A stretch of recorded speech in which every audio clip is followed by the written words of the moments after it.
Olá, turma do beneficiamento, disciplina de controle estatístico de processos. Continuando o nosso assunto de gráficos, nessa aula a gente vai condensar a abordagem de gráficos de linhas e gráficos de setores.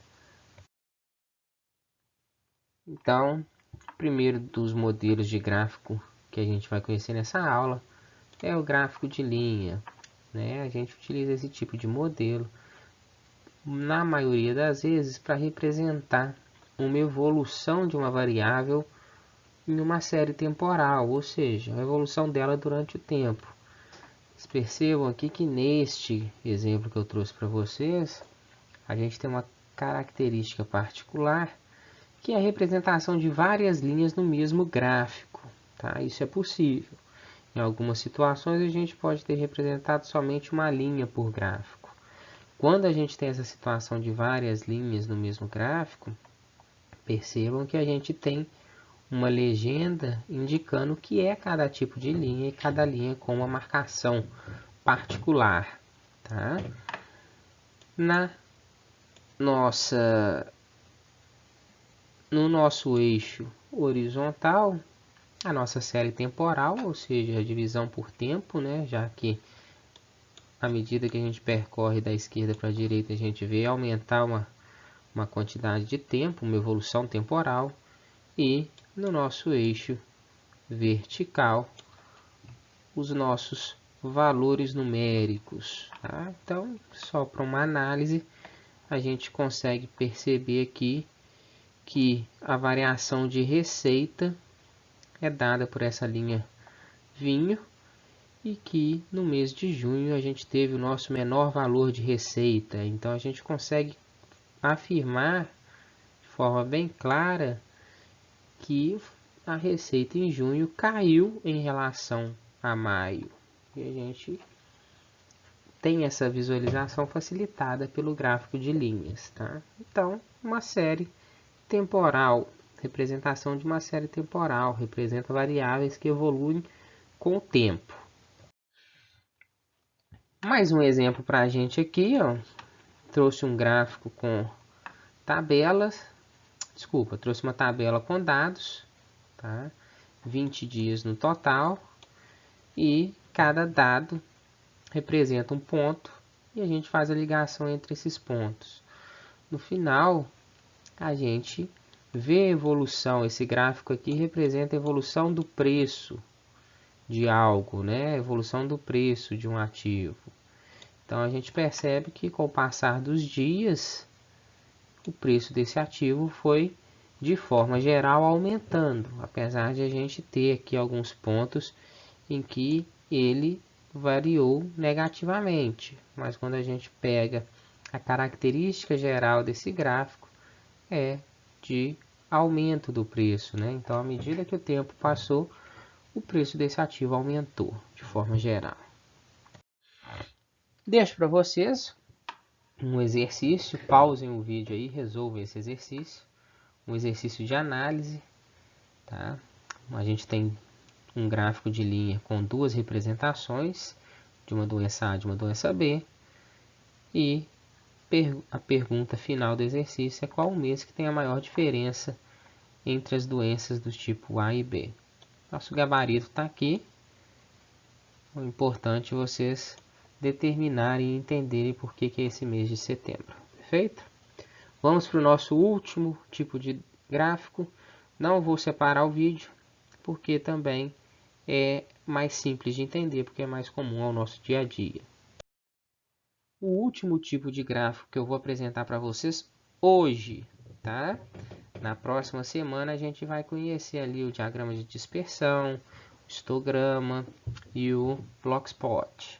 Mas hoje o último tipo de gráfico que eu vou apresentar para vocês, muito comum, né? Principalmente para quem curte as redes sociais aí, gosta de um meme. O pessoal gosta de brincar muito com esse tipo de gráfico, que é o nosso gráfico de pizza, né? Popularmente chamado de pizza, mas de uma forma mais formal aí, conhecido como gráfico de setores. Então esse tipo de gráfico é um círculo. O círculo representa 100% dos dados e a gente faz a repartição desse ciclo de forma proporcionalmente ao tamanho de cada setor, de cada categoria que está sendo representada.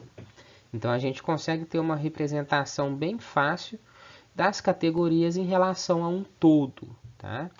É importantíssimo que nesse tipo de gráfico os percentuais estejam representados e não somente a divisão do setor circular. Perfeito? Isso daqui é informação primordial. Lá no início, eu cheguei a comentar para vocês que a gente precisava de legendas nos eixos X e eixo Y, né? Horizontal e vertical. No gráfico de setor, a gente não vai ter essa repartição de eixo X e eixo Y, mas a gente precisa da legenda indicando o que é cada cor do gráfico. Então, nesse exemplo aqui, é um exemplo de uma repartição dos resultados de uma eleição. O azul são os votos referentes à candidata Janete, o laranjado ao Paulo, o amarelo ao Moacir, o verde ao Fabiano e o roxo são os votos brancos e nulos.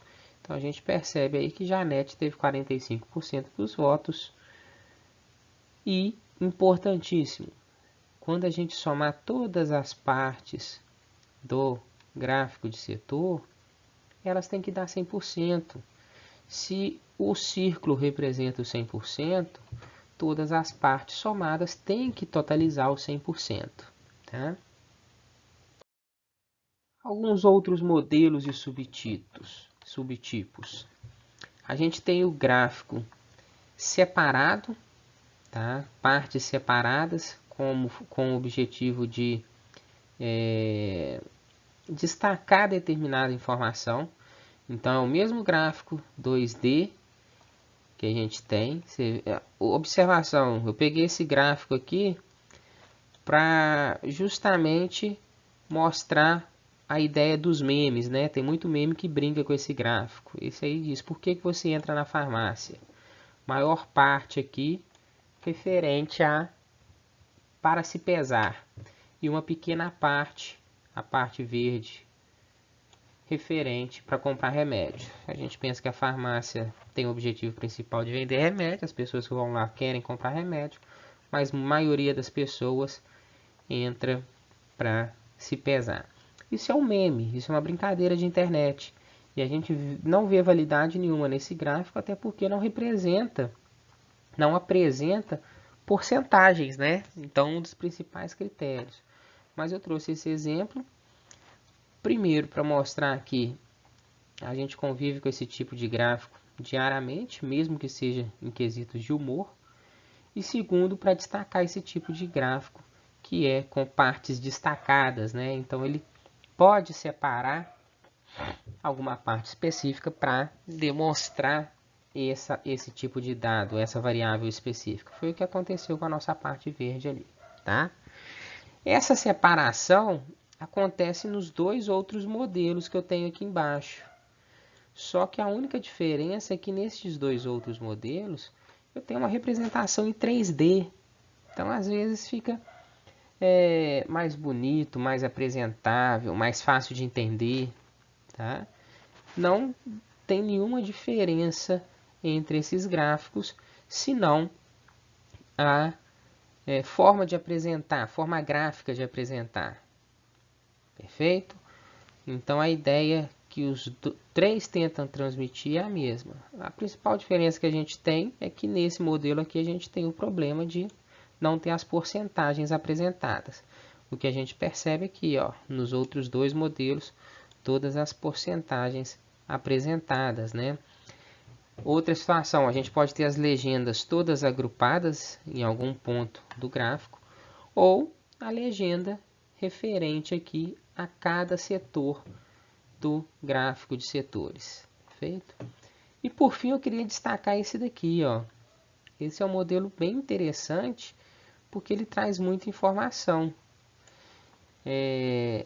Nesse caso, a gente tem uma parcela de 10% aqui, e esses 10% são referentes a 3 vendedores. Então, ao invés de colocar partes muito pequenas no gráfico total de pizza, no gráfico total de setores, a gente define uma parcela maior e consegue fazer a representação dessa parcela em outro gráfico aqui, ó. Então, desses 10%, 3% é referente às vendas de Junqueira, outros 3% referente às vendas de Bento e outros 4% referente às vendas de Cardoso, perfeito? Então a gente consegue colocar um gráfico de pizza dentro de outro gráfico de pizza para mostrar informações que talvez sejam muito menores, né? Então a gente começa a perceber que o gráfico de pizza também é interessante para quando a gente tem proporções aí não próximas de zero, tá? Um exemplo, e nesse exemplo fica bem claro o que eu estou falando com vocês, ó. Observem esse setor aqui, ó, que diz respeito a outros caminhões, ônibus e motonetas. É um setor que representa aproximadamente 4% do total, um pouco mais de 4% do total. Tá? Então isso daqui podia ser representado por um setor só e a gente fazia um gráfico de setores secundário para mostrar o que está acontecendo dentro desse setor. Tá? Não tem problema nenhum. Então, foi só como o objetivo de exemplificar para vocês o uso desse gráfico, uma tabela, e o gráfico diz respeito aí ao tamanho da frota de veículos da cidade de Niterói em 2009. Tá? Como pode ser observado tanto no gráfico quanto na tabela, a maioria é composta por automóveis. Então, a maior parte aqui, né, 80%, diz respeito aos automóveis. E a gente tem as outras representações em menor escala, né? Motocicletas representam aí 10,4% e as outras que a gente já falou de forma rápida. Tá? Então, legenda e porcentagem. Perfeito, juntamente com o título. Então, é o nosso gráfico de setor padrão.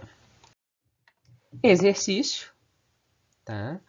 Façam esse exercício aí para a gente ter uma fixação das informações sobre gráfico de setores.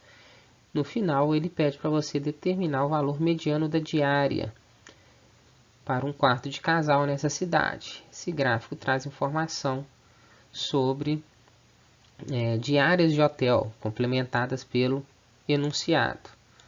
Coloquei o gabarito para vocês aqui no cantinho. E é interessante que vocês resolvam e tentem chegar a entender o porquê deste valor. Feito? Turma, por hoje eu vou terminar.